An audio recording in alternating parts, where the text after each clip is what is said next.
Imagine this. Two people earn the same income, work the same hours, and live the same lifestyle. But one gets approved instantly for a house, a car, and low-interest credit cards, while the other gets rejected again and again. The difference is not luck. It is one number that silently decides your financial future, your credit score. If you think building a credit score takes years, you are wrong. Because if you understand the system, you can improve it faster than most people ever do. Today, I am going to show you exactly how credit score really works and what you must do first if you want fast results. Your credit score is not about how rich you are. It is about how predictable you are. Banks do not care about your dreams. They care about one question only. Will this person pay us back on time? Every action you take with credit sends a signal. Pay on time? That is a positive signal. Miss a payment? That is a red flag. Use too much credit? Another red flag. The faster you fix these signals, the faster your score starts moving. This is why many people work hard but still stay stuck with a low score, because they focus on money, not behavior. The first thing you must understand is what makes up your credit score. The biggest part is payment history. This means if you pay even one bill late, it hurts more than you think. If you pay everything on time, even small amounts, it helps more than you expect. The second most important factor is credit utilization, which simply means how much of your available credit you are using. If you have a credit card with a limit of $1,000 and you are using $900, lenders see you as risky, even if you pay on time. But if you use only $100 or $200 and pay it back, your score improves faster. Now, here is where most beginners make a big mistake. They think using more credit builds more trust. That is wrong. The system rewards low usage, not high usage. The sweet spot is using less than 30% of your total credit limit. And if you want faster improvement, keep it under 10%. This one change alone can increase your score within 1 or 2 months. You do not need to spend more. You need to control how much shows on your statement date. Another powerful move for fast credit growth is opening the right type of credit, not many credits. One secured credit card or one starter card is enough in the beginning. You do not need 5 cards. When you apply for too many accounts, each application creates a hard inquiry, and too many inquiries make you look desperate for credit. Smart people apply slowly and strategically. One good account used correctly is better than 10 accounts used badly. Credit age also matters, but this is where patience and strategy combine. You cannot make your credit old overnight, but you can avoid mistakes that slow you down. Never close your oldest credit account unless you absolutely must. Even if you do not use it often, its age helps your score. Think of it like a tree. The longer it stands, the stronger the roots become. Here is a mindset shift you must adopt if you want results fast. Credit score is not built by spending money. It is built by showing discipline. Small purchases paid in full, on time, every month create a powerful pattern. Set auto pay for at least the minimum payment so you never miss a due date. One missed payment can erase months of progress, but 1 year of perfect payments can completely change your financial life. By now, you should realize that building credit fast is not a secret, it's a system. In the next part, I will show you advanced strategies people use to boost their score even faster, including how to use other people's credit legally, how to fix errors that are secretly hurting your score,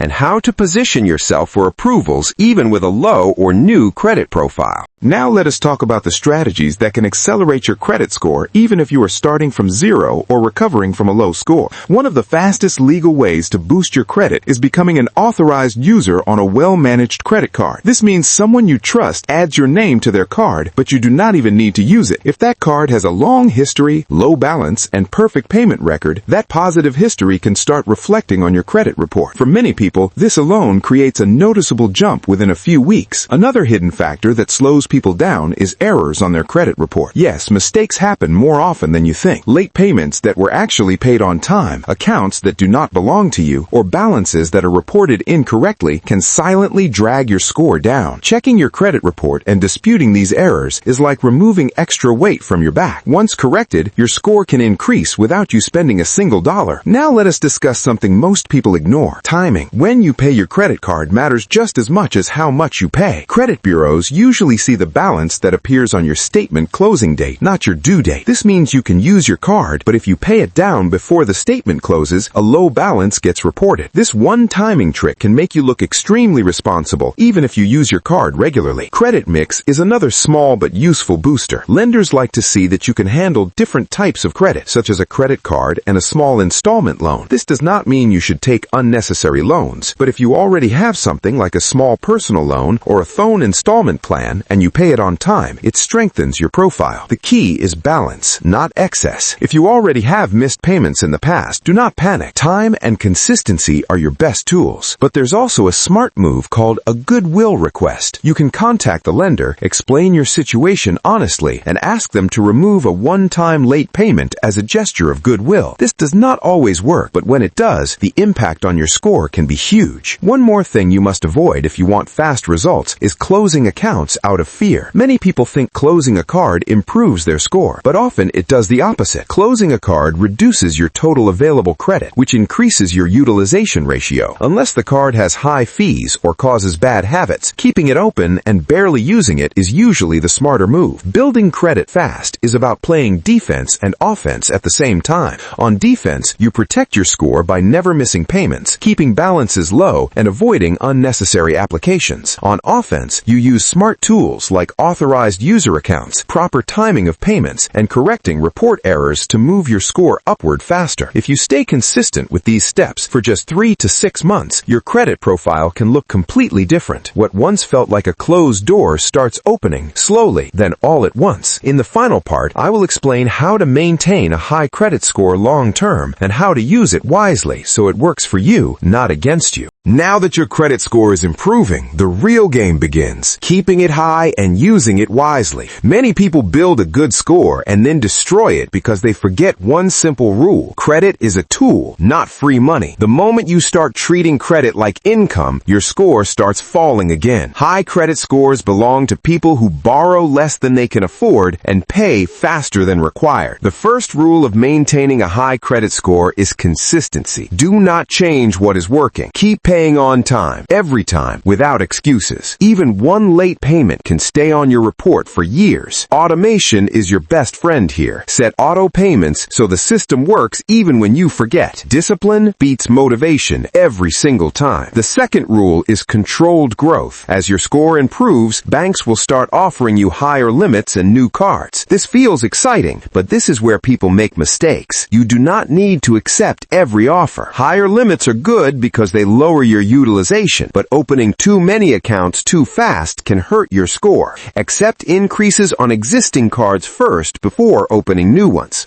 Now let us talk about how to use credit to make your life easier, not stressful. Use your credit card like a debit card with a delay. Spend only what you already have in your bank account. Pay the full balance every month whenever possible. This way, you build strong credit history without paying interest. Interest is the price of poor planning, and smart people avoid it. Another long-term habit is reviewing your credit report regularly. Think of it like checking your health. Small problems caught early never become big disasters. If you see something wrong, act immediately. Silence is expensive when it comes to credit. Your credit score is also about reputation. The longer you show responsible behavior, the more trust you earn. This is why patience is powerful. A high score is not built in 1 month, but it can be destroyed in 1 weekend of careless spending. Always think long-term before making any credit decision. Finally, remember this. The goal is not just a high credit score. The goal is freedom. Freedom to choose better interest rates, better opportunities, and better options in life. When credit works for you, money becomes easier, stress becomes lower, and your future becomes more flexible. Build it smart, protect it daily, and use it with purpose. At this stage, your credit score is no longer fragile, but it is also not untouchable. This is where smart people separate themselves from careless users. The biggest mistake here is lifestyle inflation powered by credit. Just because your limit increased does not mean your lifestyle should. High credit scores are protected by self-control, not by income. One advanced habit is keeping a buffer on every card. Even if your limit is high, mentally assign a maximum usage that you never cross. This keeps your utilization low at all times and protects you from unexpected expenses pushing you into risky territory. Low utilization is silent power. Lenders notice it even when you do not. Now let's talk about emergencies. emergencies. Real emergencies should not destroy your credit. This is why having a small emergency fund matters, even when you have credit cards. Credit should be your backup, not your first option. When you rely on cash first, your credit profile stays clean and strong. Another important move is understanding statement cycles deeply. If you plan a large purchase, you can split payments across cycles so your reported balance stays low. This is not manipulation, it is understanding the rules. People with excellent credit do not break rules, they master them. As time goes on, your oldest accounts become extremely valuable. Protect them. Even if you stop using a card, keep a small subscription or one small purchase every few months and pay it off immediately. This keeps the account active and your credit age growing without effort. Also, be careful who you attach your credit to. Being an authorized user can help you, but it can also hurt you if the primary user becomes irresponsible. Trust matters here. If their habits change, remove yourself quickly. Your credit reputation should never depend on someone else's mistakes. At this level, credit becomes a leverage tool. You qualify for better rates, but that does not mean every loan is a good loan. Use credit only when it helps you save money or build assets, not when it feeds short-term desires. The best credit users are not the biggest borrowers. They're the smartest ones. The final truth is simple. Credit score is not a destination. It is a reflection of habits. If your habits stay strong, your score stays strong. Protect it quietly, use it strategically, and let it open doors while you stay in control.